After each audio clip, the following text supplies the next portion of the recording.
Nós vamos então aqui agora abrir um espaço para interação com a secretária, e eu gostaria de iniciar, secretária, a nossa interação fazendo uma pergunta que vai muito na linha da tecnologia, né? Eu sei que você é uma grande entusiasta de tecnologia, inclusive tenho o privilégio de ter um exemplar do seu último livro autografado, falando sobre a revolução digital na saúde.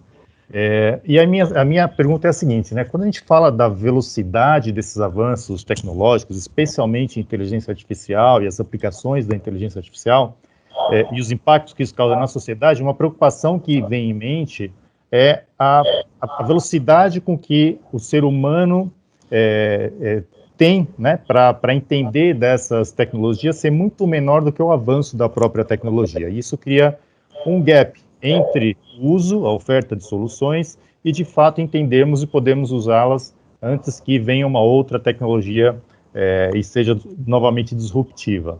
Então, nessa linha, né, de entender esse gap de timing, você acha que existe uma solução ou um conjunto de soluções que possa minimizar esse gap das pessoas em relação às tecnologias? E os programas que existem hoje, você comentou vários deles de inclusão, de pessoas impactadas de fomento, são suficientes para reduzir esse gap? Eu acho, Robson, que esse tema do gap talvez é o tema que mais me tire o sono aqui, não somente como secretária, mas também como cidadã. No meu livro, que eu escrevi com dois grandes amigos, o Cláudio Rotenberg e o Sidney Klagen, nós falamos, e também muito inspirada no trabalho do Plano de Internet das Coisas, Plano Nacional de Internet das Coisas, que trabalhei com o meu amigo aqui, Paulo Alvim, nós colocamos ali estimativas de impacto de novas tecnologias bem aplicadas até 2025, né, que elas poderiam adicionar para a economia o equivalente anualmente à economia, por exemplo, da reforma da Previdência. Nós trouxemos ali no Plano Nacional de Internet das Coisas, somente essa tecnologia bem aplicada, no contexto de um país como o Brasil, teria um impacto esperado até 2025 entre 190 e 760 bilhões de reais por ano. O que aconteceu durante a pandemia é que nós já sabíamos pré-pandemia, e isso eu trago no livro também, que a gente já tinha um desafio a mais no mundo inteiro, que era a exclusão da população nesse processo rápido de adoção tecnológica.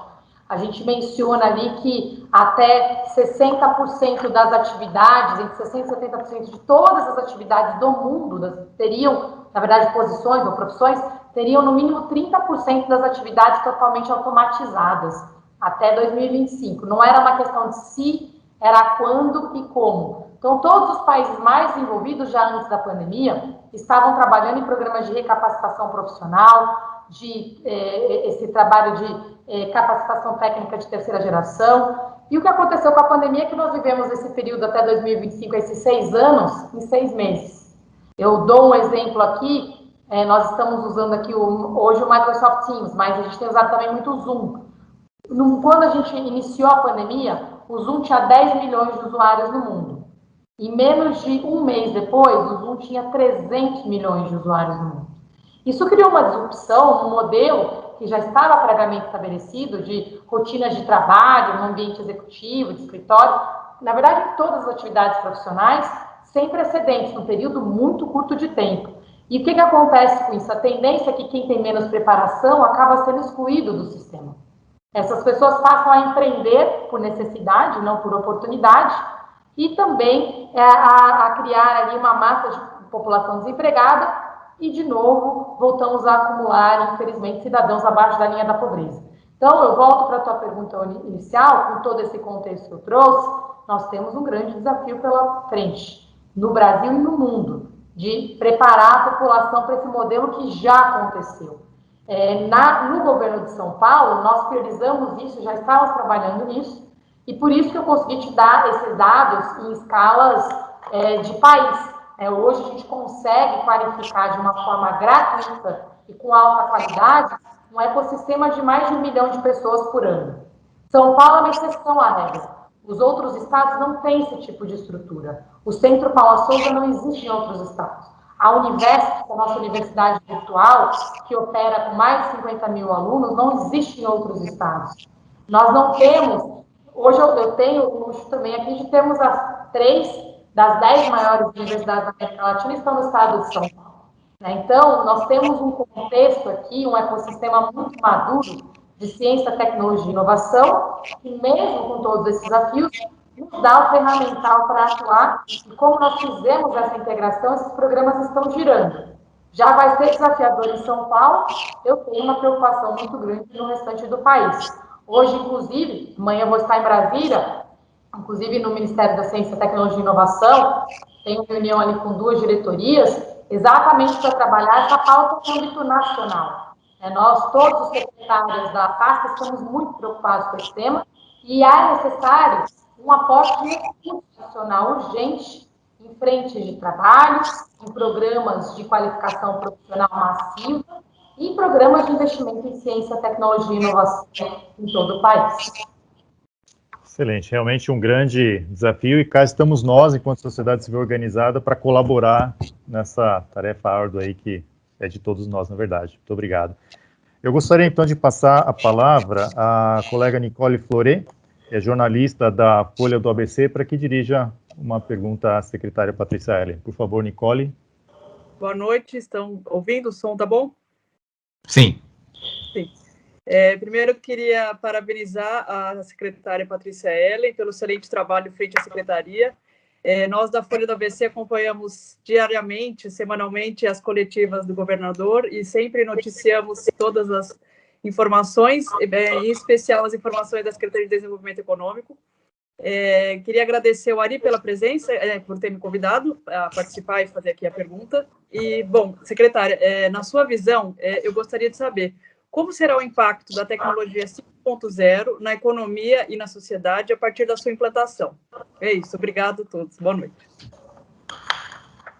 Obrigada pela pergunta e pelas palavras, Nicole. Parabéns pelo seu trabalho também. Eu também virei uma fã e leitora ávida da Folha do ABC, e vocês fazem um trabalho muito bom, não somente regional, mas de cobertura do Estado e do Brasil, e principalmente nessa área econômica e de tecnologia também. Então, obrigada. Estamos precisando muito da imprensa, né, em tempos onde fake news se espalham 7 vezes mais rápido do que informações reais, né, desde programas de vacinação, protocolos de Covid, programas econômicos. Então, vocês têm um papel aqui realmente fundamental, né, neste momento aqui de proteção e defesa também do nosso espaço democrático.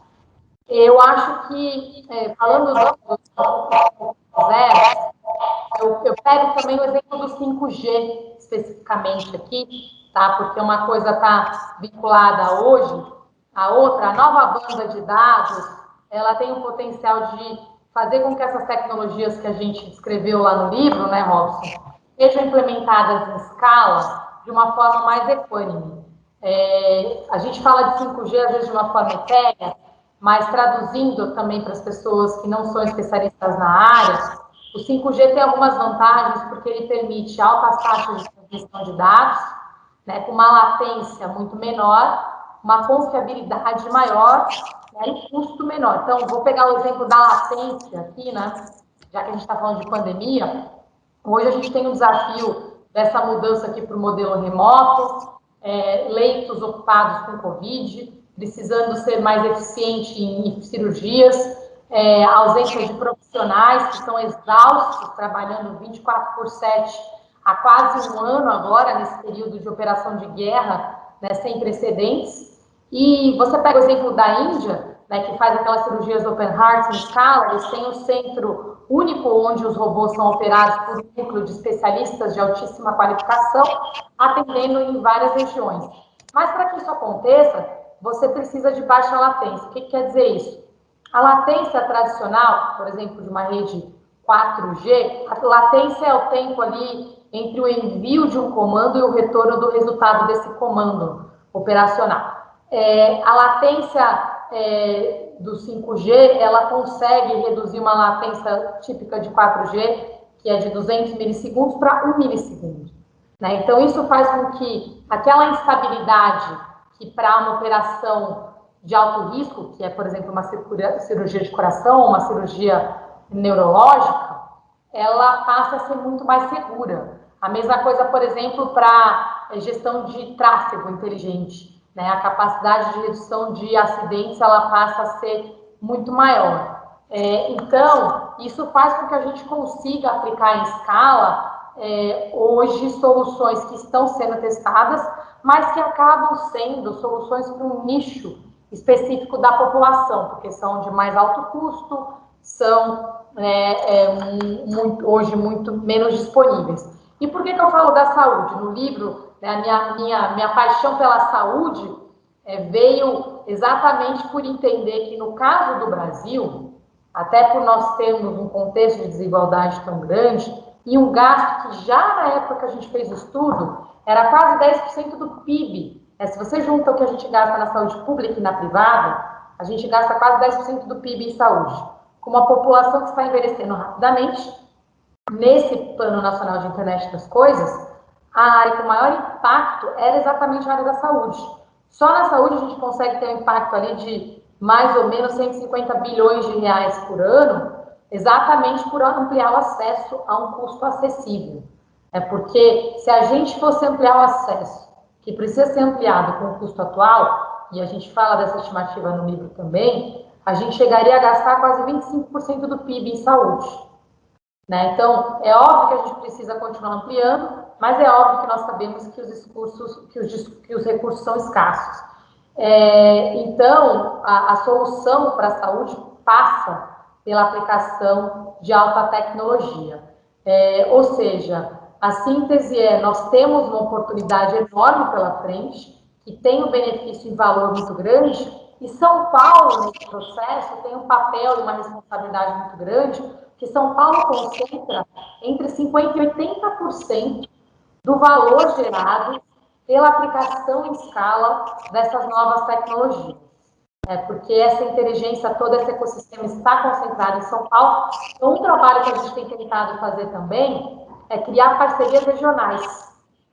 Desenhar programas, por exemplo, hoje eu estou desenhando um programa com Porto Digital, com o César, lá de Pernambuco. Estou fazendo um trabalho com os meus colegas lá do Amapá e do Alagoas, um outro programa com o pessoal da região sul. Então, a gente está criando programas também onde a gente otimiza os recursos, né, e troca a experiência de uma forma mais acelerada. E até programas com brasileiros fora do Brasil.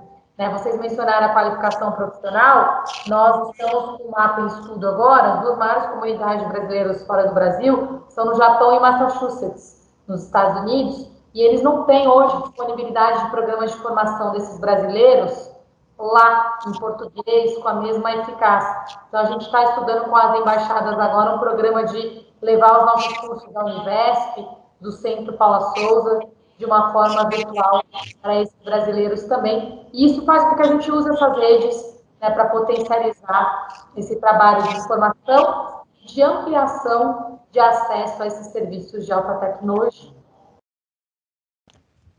Muito obrigado, Patrícia. Muito obrigado, Nicole. Passo a palavra ao Francisco Suétolo. Eu queria, Patrícia, uma coisa que o Paulo Alvim ele colocou para a gente no início do nosso encontro, e faz muito sentido, é o gargalo na instalação das antenas, porque os municípios precisam fazer a sua legislação, regular a sua legislação, para permitir com agilidade a instalação dessas antenas para atender o 5G.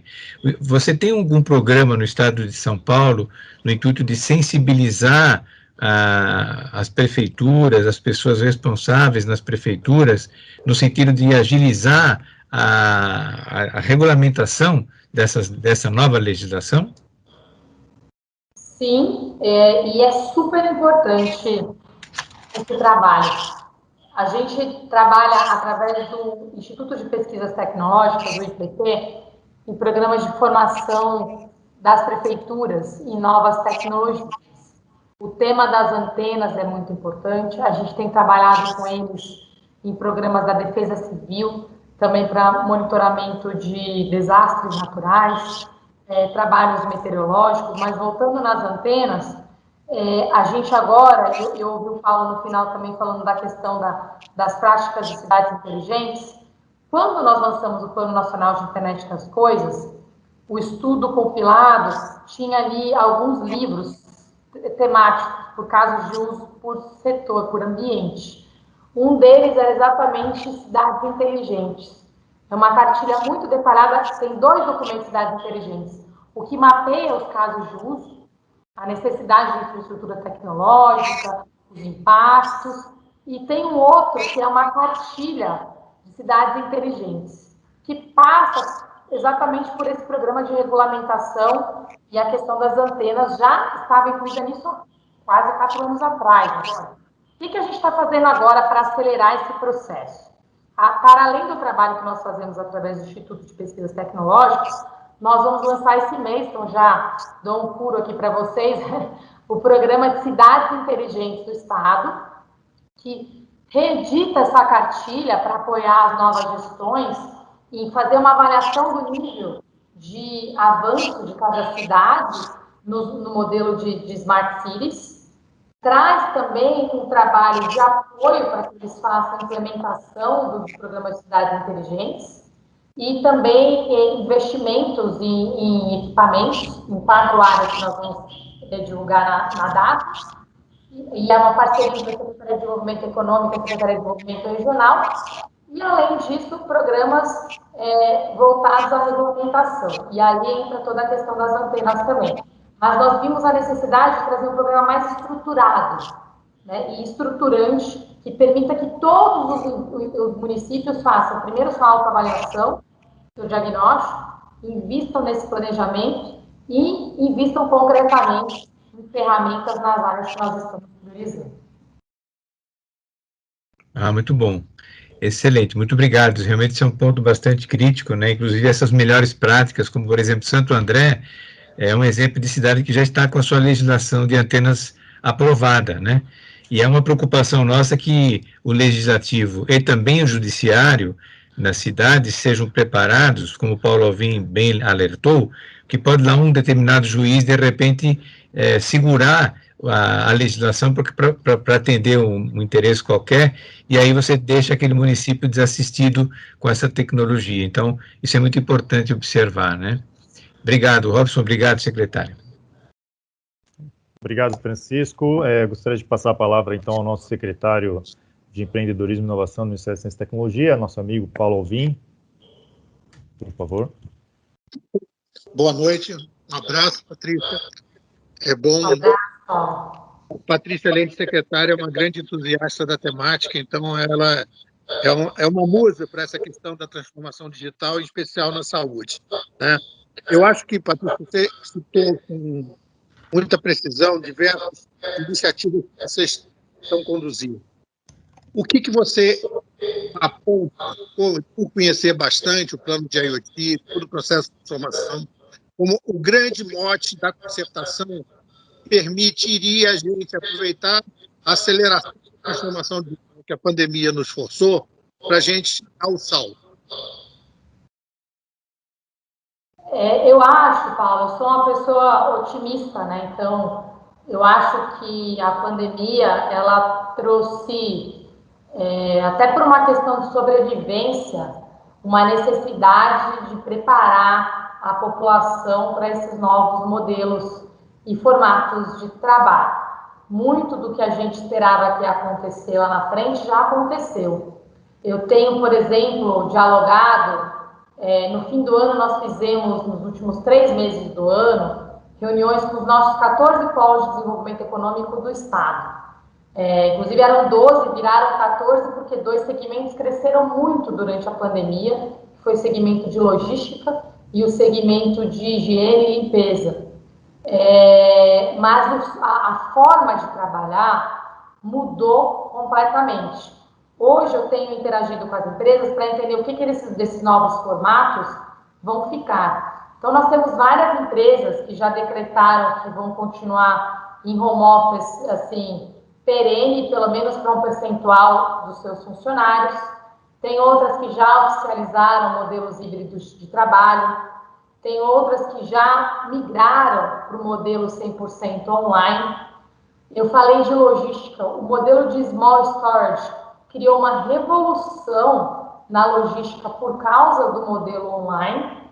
Né? Você pega hoje empresas como a Amazon, Mercado Livre, né, que antes tinham os seus próprios espaços de armazenamento e fulfillment, continuam tendo fora dos grandes centros e compartilham dentro dos grandes centros esses small storages em áreas bem privilegiadas.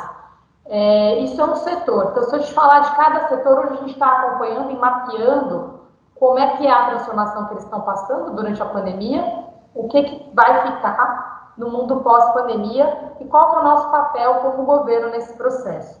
Então, o meu otimismo, aqui eu dei o exemplo da saúde, vou dar a gente pensa em casos de uso em tecnologia, né? Acho que esse é um ponto bem importante aqui. Não dá para ser muito conceitual. Então, aterrissando de forma prática.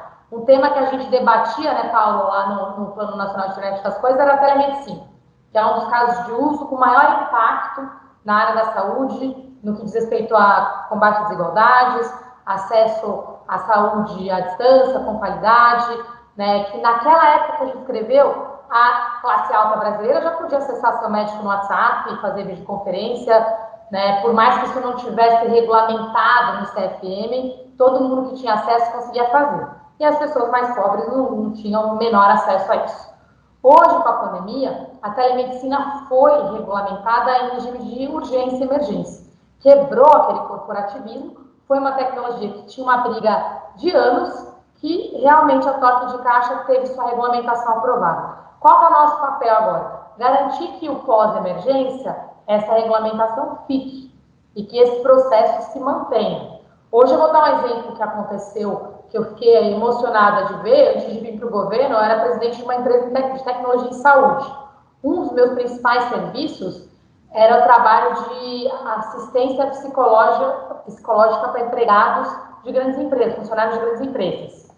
Hoje, o secretário da FUCL anunciou um programa, um pacote de atendimento virtual, psicológico, com mais de 1.000 profissionais, atendendo toda a rede de alunos e professores, a rede estadual. Isso é um salto quântico, né, em atendimento socioemocional, que foi possibilitado com o desafio que nós estamos vivendo na pandemia. Esse é um outro exemplo concreto do modelo que precisa ficar.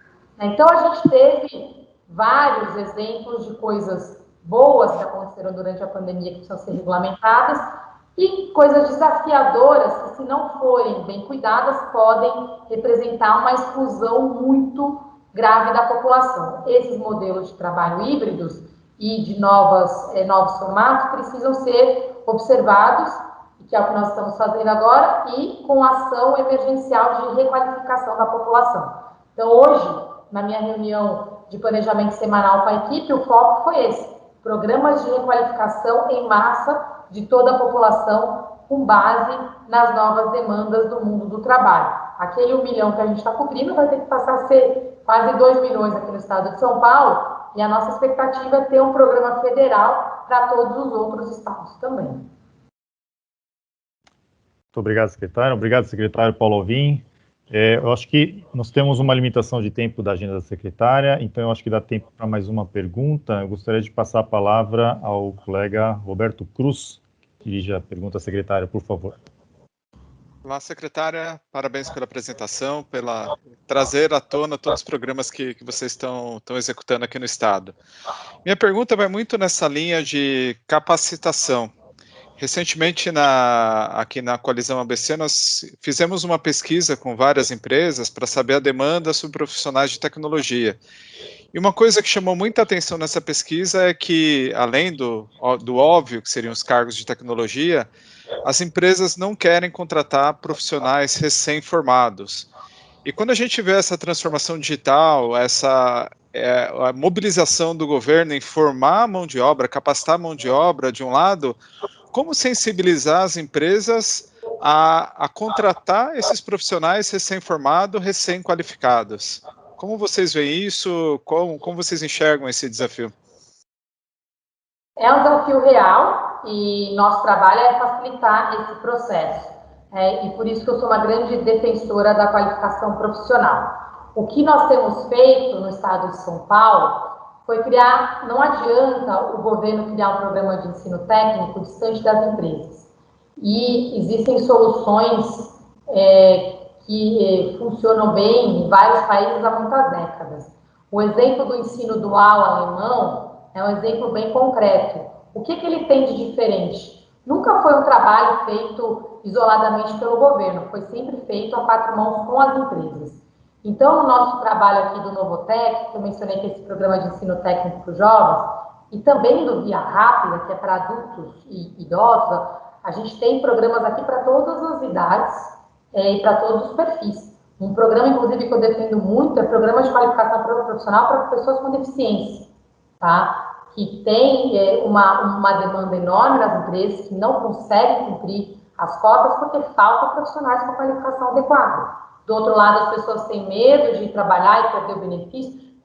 Então, tem várias questões aqui para serem resolvidas, mas o mais importante é essa aproximação com as empresas. Então, o que a gente fez? A gente amarrou esses programas dentro de uma única plataforma, que é a plataforma Meu Emprego, e juntamos a qualificação com um guarda-chuva que, para as empresas, se chama Minha Chance. As empresas respondem aos nossos editais de qualificação, onde elas trazem as suas necessidades de funcionários. Então, eles colocam, para esse ano, eu estimo que vou precisar de 200 programadores em Python, ou 100 desenvolvedores React, ou qualquer área, tá, de especialização. De 20 para cima, nós já atuamos com eles para formar turmas de qualificação gratuitamente. A empresa atua como curadora, desenha o curso conosco, e isso traz o benefício direto para a empresa. Por quê? Reduz custo de recrutamento, seleção, zero custo de treinamento, e para a gente é muito importante, porque foi exatamente o tema da minha reunião com a minha pasta hoje. A gente não faz programas de qualificação, de ciência, de inovação, a gente faz programas de empregabilidade e empreendedorismo. Nossa meta é que as pessoas saiam ou empregadas ou empreendendo, né? E isso, então, o meu programa de qualificação técnica não é para que a pessoa tenha um curso no currículo, é que ela saia com um emprego ou com uma oportunidade concreta de empreendedorismo. Por isso que essa aproximação do mundo do trabalho é tão importante. Na parte de trabalho a gente faz com as empresas e na parte de empreendedorismo juntamente com o Sebrae. Muito Excelente, obrigado. Obrigado, Roberto. O tema é realmente apaixonante, daria para ficarmos aqui horas conversando, né? Mas, novamente, em respeito à agenda da secretária, gostaria de passar, então, secretária, já agradecendo pela participação e por nos trazer tanta informação relevante, para suas considerações finais em relação a esse nosso evento aqui de hoje. Bom, eu queria de novo parabenizar vocês por esse evento. Eu falei dos empreendedores e dos trabalhadores, eu não queria deixar de destacar as nossas startups. E, de novo, eu acho que o papel do governo é tirar gargalos, mas se fazer presente onde é necessário também. A pandemia provou que essa história de tirar o governo de áreas críticas não funciona, né? O SUS aqui está se mostrando bastante essencial, como várias outras áreas que nós temos aqui também. A parte de qualificação técnica é fundamental.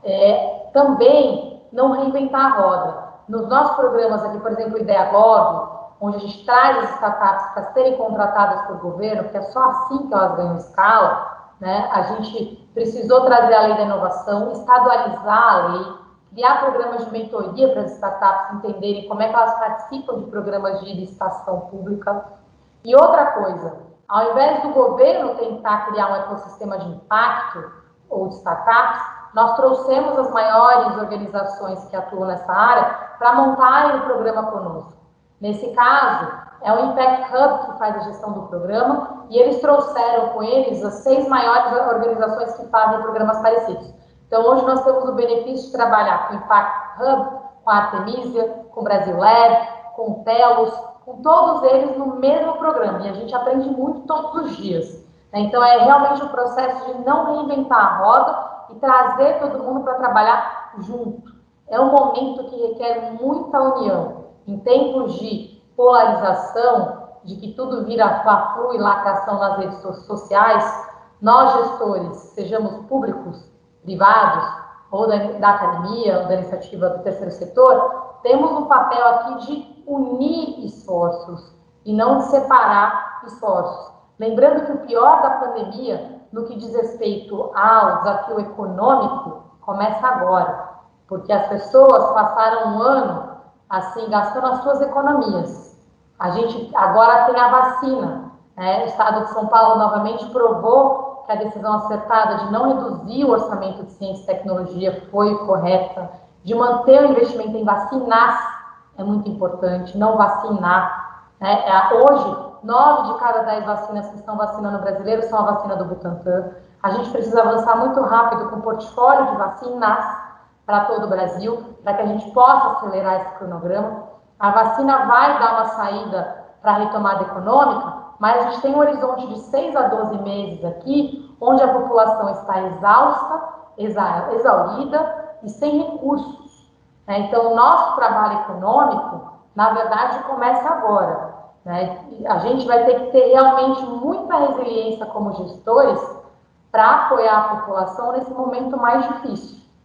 E para fazer isso, o cobertor vai estar curto para todo mundo. Dividir esforços é o pior caminho. Então, acho que, de novo, coalizões, abordagens regionais, integrações entre esferas públicas, entre setores, é o único caminho que a gente tem pela frente para conseguir, de fato, ajudar a população nesse momento tão difícil. E aí, nesse sentido, eu agradeço aqui ao governador João Dória, porque na minha pasta eu vi o desafio que foi manter o orçamento.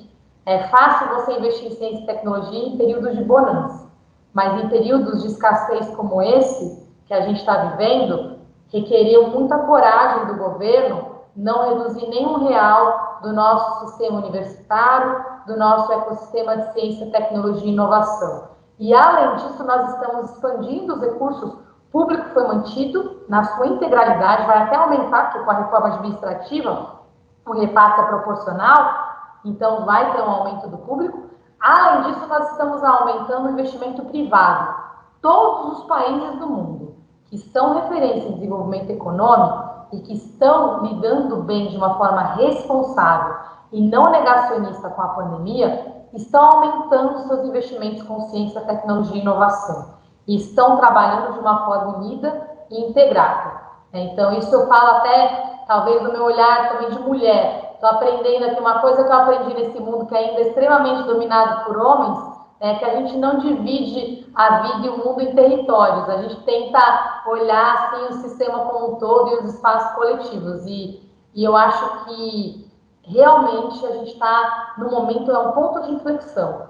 A gente pode criar um legado muito ruim para a nossa sociedade, exacerbando as desigualdades, exacerbando a polarização, exacerbando os discursos de ódio, ou a gente pode, de fato, mostrar, principalmente no âmbito técnico, que é possível fazer uma gestão integrada, baseada em dados e evidências e focada no impacto para a população. E cabe a nós, aqui como gestores também, não assistirmos isso de camarote. Às vezes dá vontade de desistir, que eu sei, dá vontade de largar tudo. Eu mesma, minha vida na iniciativa privada, eu posso garantir que era 10 vezes mais fácil. Mas eu acho que enquanto a gente está aqui, a gente tem que se posicionar e tem que buscar esses espaços de união com muita responsabilidade e com muita transparência de como nós estamos também utilizando os recursos públicos. Eu agradeço de novo e me coloco à disposição também em nome de todo o governo de São Paulo, para que a gente possa dar os próximos passos nessa construção coletiva, porque a gente tem muito trabalho pela frente para ajudar quem mais precisa. Excelente. Muito obrigado, secretária. Tempos difíceis, mas ações efetivas como essas que você elencou e muita colaboração é o caminho, né? Francisco? Obrigado, secretária. Mais uma vez, agradecemos imensamente seu tempo, as informações, e continuamos juntos. Estamos juntos nessa luta e vamos vencer todo e qualquer desafio que a gente tenha pela frente. União faz a força. É isso aí, muito obrigada. Parabéns Obrigado. novamente. Contem conosco. Obrigado. Ari? Muito obrigado, secretário, pela segunda vez conosco nesse período aí de menos de um ano. Em 21 de maio do ano passado, nos deu a satisfação de estar no lançamento da Coalizão Digital ABC, e o nosso comprometimento, engajamento aqui é para levar a cabo a inovação, o empreendedorismo inovador e também a transformação digital. Conte com a gente no ABC e nas regionais, seguramente, das coalizões. A gente vai ficar um pouquinho mais, mas eu queria que o brigadeiro Luiz Ricardo desse uma palavrinha com a secretária Patrícia Ellen, por favor. Obrigado, Francisco, obrigado. Bom, Patrícia, eu não tinha tido ainda o privilégio de te ver falando pessoalmente, mas, obviamente, já acompanho seus passos aí, principalmente agora que você entrou para o governo, né, do lado público, gestor público, como eu, que tenho 40 anos de gestor público, acho que é fantástico ver uma pessoa como você chegando.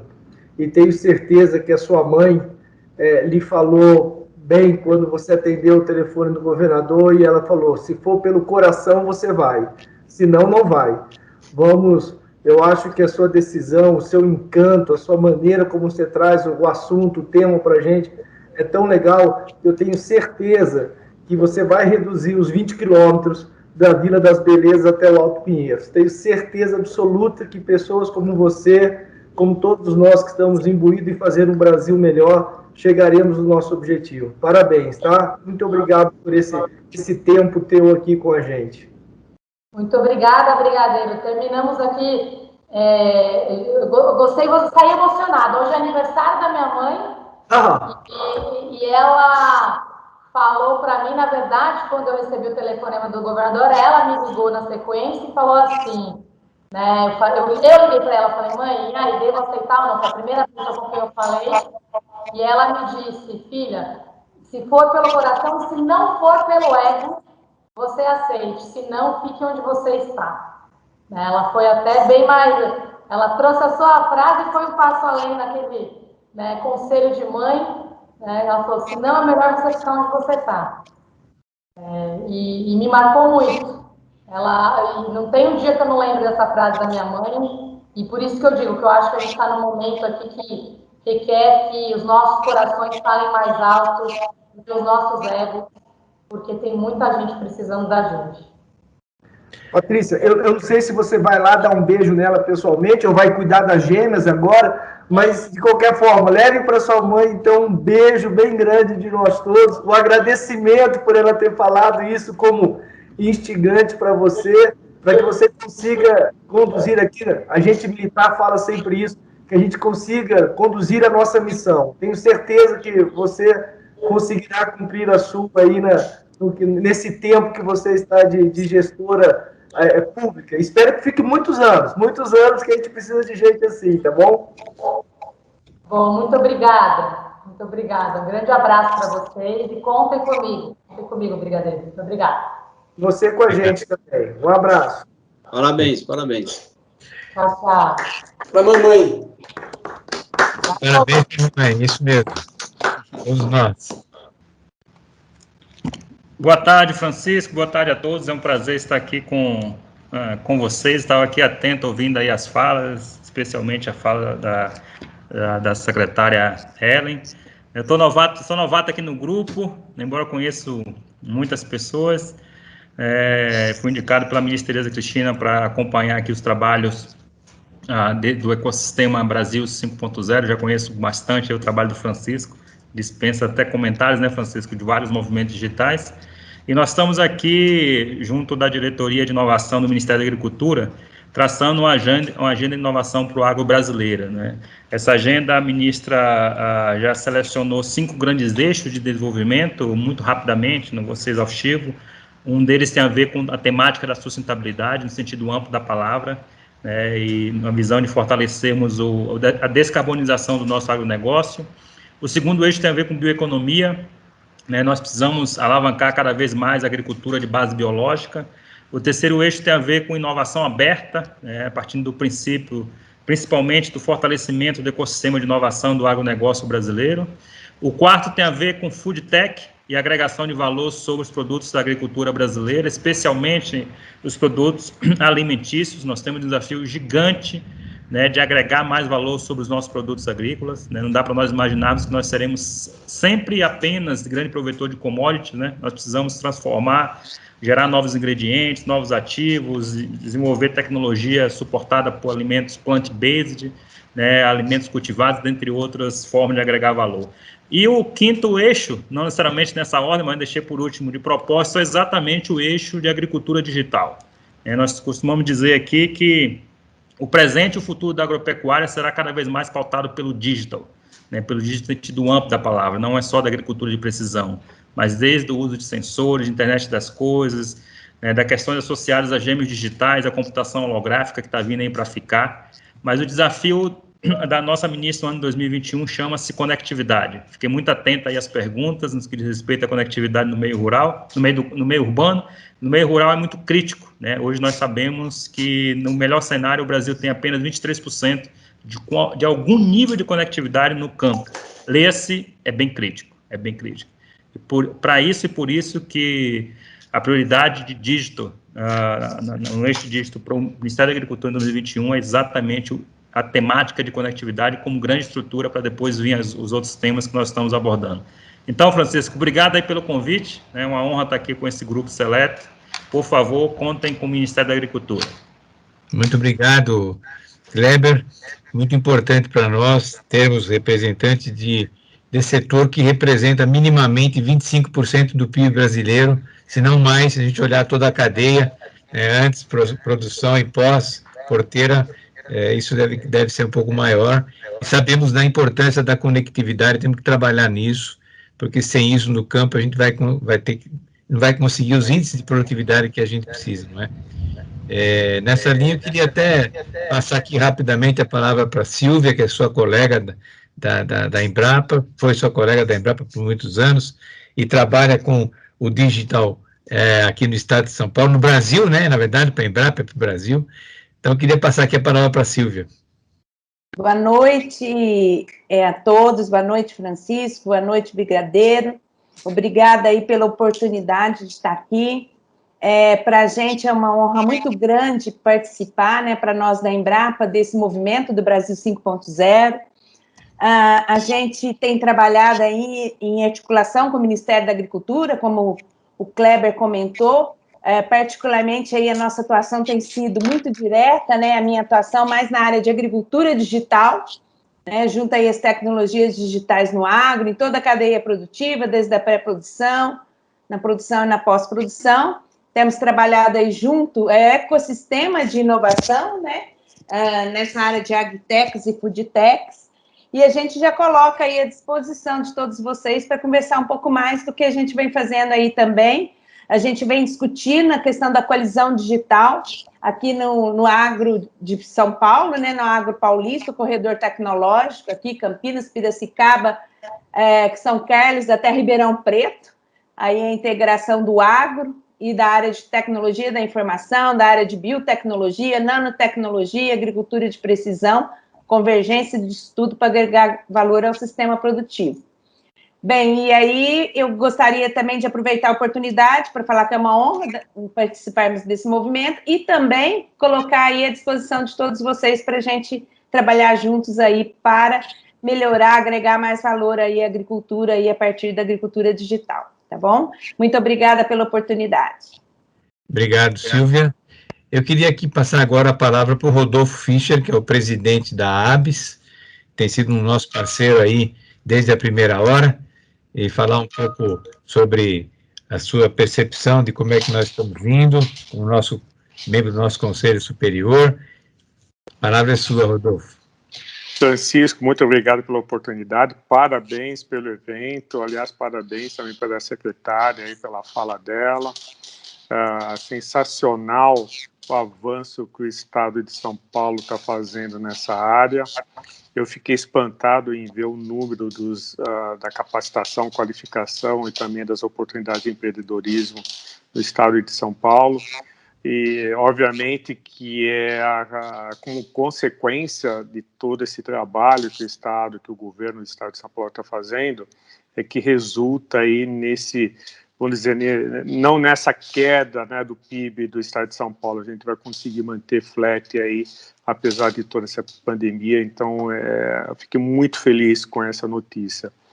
Eu acredito que um ponto importante que a gente está discutindo, e obviamente principalmente ligado aí ao setor de agronegócios, é agora o advento do 5G, com toda essa regulamentação do FUST, da IoT. Acho que tem um avanço significativo para o Brasil nessa área de transformação digital. Isso vai trazer realmente o Brasil num outro nível de competitividade. O Brasil, como sempre é dito, é o celeiro do mundo, e acho que ele vai conseguir agora, com toda essa iniciativa que a gente está participando, acompanhando, de transformação digital no Brasil, o agronegócio, acho que principalmente vai ter uma transformação muito, muito, muito forte aí com o advento das novas tecnologias, e fico feliz que o Brasil está preparando toda a sua capacidade aí em termos de, não só de investimentos, recursos, mas também a parte regulatória. Segundo aí o IDC, a parte aí do IoT deve gerar aí, a parte do 5G deve gerar aí, nos próximos 2 anos, cerca de 2,7 bilhões de dólares de novos negócios. É sensacional isso. Então, a gente não pode perder de vista essas mobilizações, assegurar que a gente tem aqui no Brasil um mercado extremamente preparado para absorver essas novas tecnologias e, obviamente, sempre em benefício da nossa sociedade, que isso acho que é o principal, né? Muito obrigado, Francisco. Novamente, parabéns. E obrigado, até Rodolfo. Amanhã, logo mais, né? Até amanhã, é isso mesmo. Muito bom, Rodolfo. Mais uma vez, muito obrigado pela sua presença, sempre junto conosco, né? Isso é muito importante. E antes de passar aí a palavra para o brigadeiro Luiz Ricardo fazer o encerramento, eu queria pedir para o que o Luciano José Pedrotti, da Embraer, que está presente, se pudesse dar uma palavrinha conosco sobre como que a Embraer, que é uma indústria de ponta, né, de alta tecnologia, está vendo tudo isso.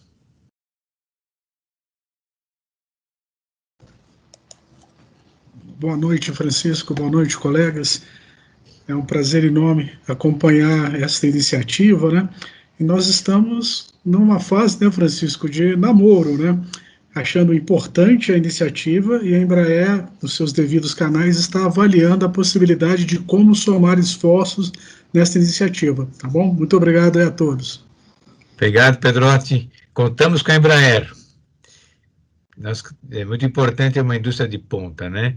Uma informação para vocês também saberem, nessa próxima sexta-feira, das 8 às 9 da manhã, por uma provocação do professor Vicente Falcone, que é integrante do nosso Conselho de Notáveis, nós vamos estar reunindo os reitores da Mauá, do ITA e da FEI, para conversar um pouquinho sobre Universidade 5.0.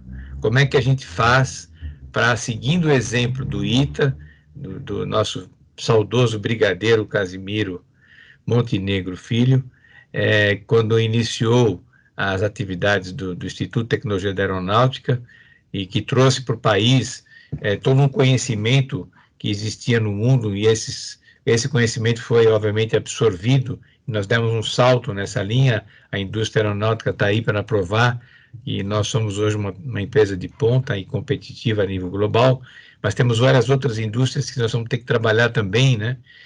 Falar um pouquinho sobre essa questão do ensino dual alemão.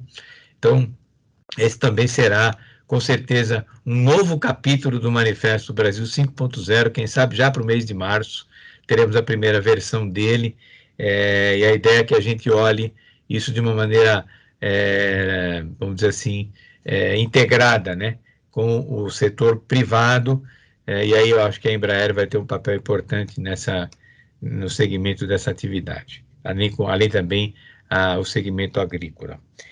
Bom, nós estamos aqui às 19h34, nosso evento ele estaria previsto ir até às 19h45, temos, portanto, algum tempo ainda aqui, e antes de passar a palavra, então, para o brigadeiro Luiz Ricardo, eu queria pedir para o Renato Grau, se puder, por gentileza, também nos dar uma palavrinha, um pouquinho sobre o Sistema Nacional das Coalizões Digitais Regionais, uma vez que isso também foi uma das coisas que a secretária Patrícia Ellen comentou, da gente poder trabalhar regionalmente com coalizões, e esse é um trabalho que a gente vem fazendo e é um grande desafio, e a Coalizão Digital Vale do Paraíba é a próxima que vem aí nessa sequência de trabalhos.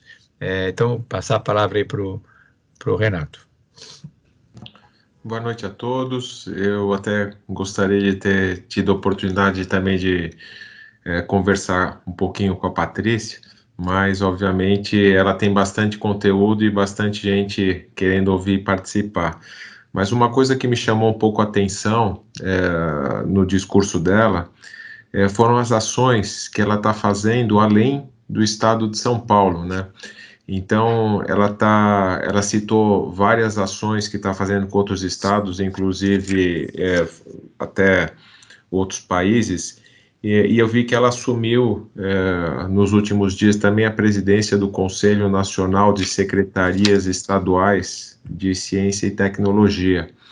E eu imagino que isso tem uma sinergia muito grande com o nosso conceito do Brasil 5.0, do nosso movimento, e também da ação que a gente tem do Sistema Nacional de Coalizões Digitais Regionais.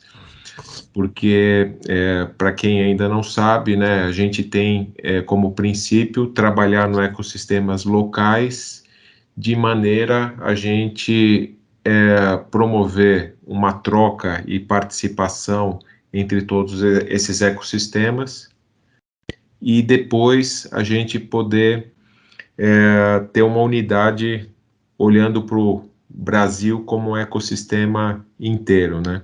E eu acho que essa ação da Patrícia, olhando para fora do estado, para o Brasil, vai muito em linha do que nós estamos planejando. Então, eu vou falar um pouquinho mais amanhã, mas a ideia até, com esse aprendizado que a gente tem do tempo do movimento, a gente cada vez mais quer trabalhar com indicadores mais objetivos, das coalizões digitais regionais, promovendo realmente ações que possam trazer um resultado mais rápido e alinhados com os principais objetivos do movimento. Então, amanhã eu convido a todos para vocês ouvirem um pouquinho mais a respeito disso. E obrigado, Francisco. Bom, Francisco, foi mais um excelente encontro, né, onde a gente sempre aprende muita coisa com as experiências de quem vem falar aqui. Eu deixei uma perguntinha para o Kleber aí, fiquei curioso sobre os 5 objetivos que ele citou no Ministério da Agricultura, Pecuária e Abastecimento, né? Deixei meu e-mail aí, eu estou na SAI, na Secretaria de Assuntos Estratégicos da Presidência, né? Então, se você puder mandar essa informação, vai ser útil para a gente dar uma trabalhada nisso, né? Nós tentamos construir estratégias de Estado, não de governo, né? Mas, obviamente, o que é de longo prazo se apoia sobre o que está acontecendo agora e com o futuro que a gente espera que isso tenha, né? Então, se você puder mandar essa informação, agradeço, né? E, mais uma vez, Francisco, é um sucesso a gente ter esse fórum onde a convergência de inúmeras competências e vontade de construir um Brasil melhor, né?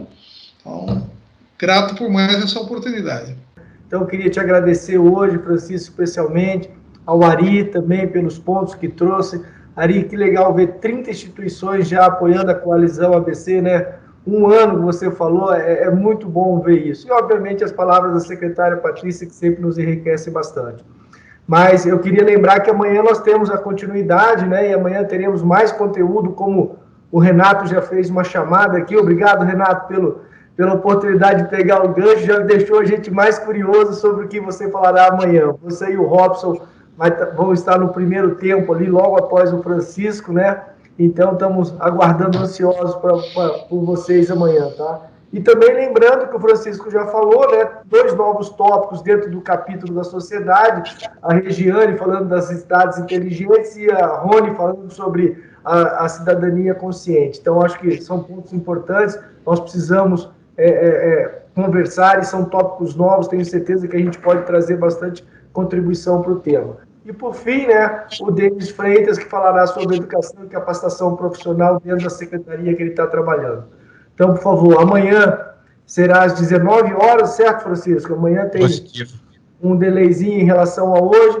Esperamos estar todos presentes aqui com a graça de Deus e a vontade nossa aí de trabalhar em prol do nosso país, usando aí o Brasil 5.0 como um alicerce bom, frutífero, que a gente consiga entregar coisas boas. Muito obrigado a todos, uma boa noite a todos e até amanhã, se Deus quiser.